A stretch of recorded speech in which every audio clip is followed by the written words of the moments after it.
പലപ്പോഴും നമ്മൾ മറന്നുപോകുന്നവരാണ് നമ്മുടെ പിതാക്കന്മാർ. ഉമ്മ ചിലപ്പോ പ്രസവിച്ച വേദന പങ്കുവെക്കാറുണ്ട്, പ്രസവത്തിന്റെ പ്രയാസങ്ങൾ ഉമ്മ പറയാറുണ്ട്. നമ്മളെ വളർത്താൻ രാത്രികളെ പകലുകളാക്കിയ പ്രയാസങ്ങൾ ഉപ്പ നമ്മളോട് പങ്കുവെക്കാറില്ല. ഉപ്പ പ്രയാസങ്ങൾ പലപ്പോഴും നമ്മളോട് പറയാറില്ല. ആ ഉപ്പയുടെ സ്നേഹം നമ്മൾ അറിയാതെ പോകരുത്. മഹാനായ ഉമയ്യത്ത് ഇബ്നുൽ അസാക്കിർ, അദ്ദേഹത്തിന്റെ മകനാണ് കിലാബ്. ഉമ്മയെയും ഉപ്പയെയും ഒരുപാട് സ്നേഹിച്ച ഒരു മകൻ. ഉമ്മയും ഉപ്പയും മകനെയും സ്നേഹിച്ചു, ധാരാളമായി സ്നേഹിച്ചു. അങ്ങനെയിരിക്കെ കിലാബിന് അള്ളാഹുവിന്റെ മാർഗത്തിൽ യുദ്ധത്തിന് പോകാൻ ഒരാഗ്രഹം. ഉമർ റളിയല്ലാഹു തആല അൻഹു ആണ് ഭരണം നടത്തുന്നത്. കിലാബ് യുദ്ധത്തിന് പുറപ്പെടുന്നു. കുറച്ച് ദിവസങ്ങൾ കഴിഞ്ഞപ്പോ ഉപ്പാക്ക് സങ്കടം സഹിക്കാൻ കഴിയുന്നില്ല. മകനെക്കുറിച്ചുള്ള ഓർമ്മകൾ മനസ്സിലേക്ക് വന്നുകൊണ്ടേയിരിക്കുന്നു. അദ്ദേഹം കരയാൻ തുടങ്ങി. ഒരു മരച്ചുവട്ടിൽ ഉമയ്യത്തിരിക്കുമ്പോ ഒരു പ്രാവ് അതിന്റെ കുഞ്ഞിന് തീറ്റ നൽകുകയാണ്, ഭക്ഷണം നൽകുകയാണ്. ആ പ്രാവിന്റെ കുഞ്ഞിനെ കണ്ടപ്പോ ആ മനുഷ്യന്റെ മനസ്സിലേക്ക് മകൻ കിലാബ് ഓടിയെത്തുകയാണ്. സങ്കടം സഹിക്കാൻ കഴിയാതെ ഉപ്പ പൊട്ടിക്കരഞ്ഞു. ധാരാളമായി കരഞ്ഞ് അദ്ദേഹത്തിന്റെ കാഴ്ച നഷ്ടപ്പെട്ടു എന്ന് ചരിത്രത്തിൽ കാണാം. മോനെക്കുറിച്ച് ആലോചിച്ച് കാഴ്ച നഷ്ടപ്പെട്ടു, മരിച്ചിട്ടില്ല. മകൻ മരണപ്പെട്ടിട്ടില്ല, മകനൊന്ന് മാറി നിന്നിട്ടേ ഉള്ളൂ.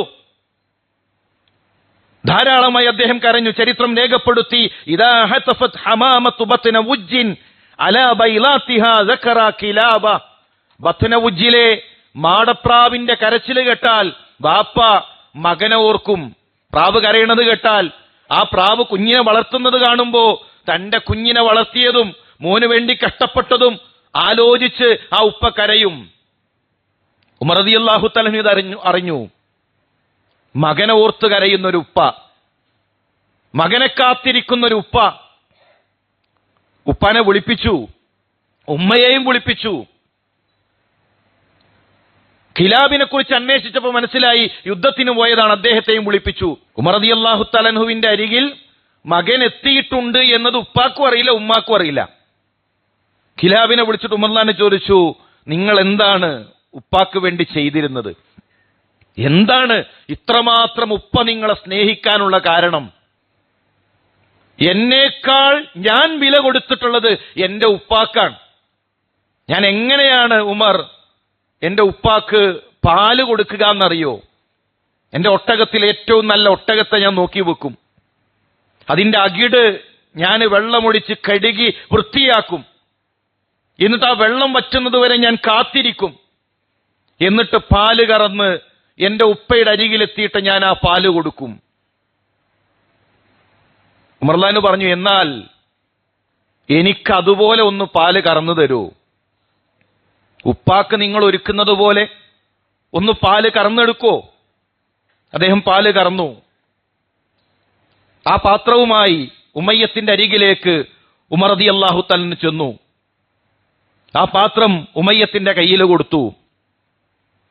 ആ പാത്രം കിട്ടി ചുണ്ടോടടിപ്പിച്ചപ്പോ ഉപ്പ പറയാണ്, വല്ലാഹി യാ അമീറൽ മുഅ്മിനീൻ ഇന്നി അജിദു റീഹ കിലാബ്. അല്ലാഹു തന്നെയാണ് സത്യം, കിലാബിന്റെ ഗന്ധം ഞാൻ അറിയുന്നു. എന്റെ മകനെ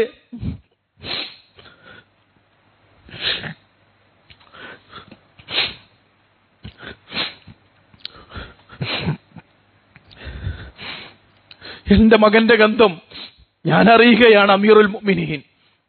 നമ്മുടെ ഗന്ധം അറിഞ്ഞിരുന്ന നമ്മുടെ പിതാക്കന്മാർ, പ്രിയമുള്ള സഹോദരന്മാരെ, അവരുടെ സ്നേഹം നമ്മൾ അറിയാതെ പോകരുത്.